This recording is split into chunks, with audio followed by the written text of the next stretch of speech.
IPO terminology series में अब हम बात करने वाले हैं की पॉइंट्स जो हमें चेक करने चाहिए रेड हेरिंग पर्सपेक्टिव्स में, इससे पहले हम एक आईपीओ में अप्लाई करें। जी हाँ, तो सबसे पहले आप चेक कीजिए डिटेल्स ऑफ द ऑफर। इसमें face value, number of shares, offer for sale, fresh issue, इन सब की डिटेल्स होती है। दूसरी चीज़ जो आपको चेक करनी है वो है कैपिटल स्ट्रक्चर, जहाँ पर authorise capital, paid up capital और इक्विटी कैपिटल की डिटेल्स होती हैं।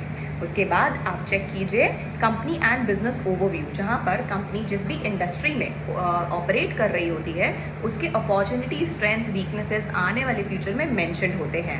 उसके बाद आप चेक कीजिए कि object of the offer, company जो आईपीओ का ऑफर लेकर आ रही है उसके पीछे कंपनी का ऑब्जेक्टिव क्या है। वो डेट रिड्यूस करना चाहती है, बिजनेस को एक्सपैंड करना चाहती है या ब्रांड वैल्यू एस्टैब्लिश करना चाहती है। उसके बाद आप कंपनी ओवरव्यू चेक कीजिए, यानी कि कंपनी क्या बिजनेस करती है, कौन से प्रोडक्ट बनाती है, कौन कौन सी सर्विसेज में डील करती है, प्रमोटर्स कौन हैं, KITs, KMPs, डायरेक्टर्स कौन कौन हैं, उनका ट्रैक रिकॉर्ड कैसा है, फाइनेंशियली वो कितने स्ट्रेंथनिंग है और वो किस बिजनेस एक्यूमेंट के साथ आते हैं, क्या एक्सपर्टीज़ लाते हैं। तो यहाँ पर आपको बिजनेस के सारे कॉन्सेंट्रेशन रिस्क के बारे में पता चल जाएगा।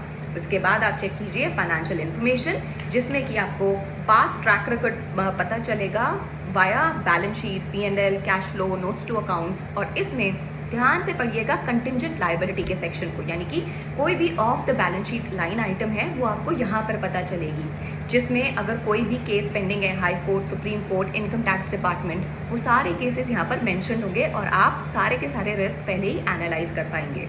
ज़रूर चेक कीजिएगा डिविडेंड पॉलिसी सेक्शन को। ज़रूरी नहीं हर कंपनी डिविडेंड पे करे, लेकिन अगर उन्होंने कभी पास्ट में पे किया है या आने वाले वक्त के लिए उन्होंने कोई पॉलिसी बनाई है तो वो सारी डिटेल्स आपको यहाँ पर मिल जाएंगी।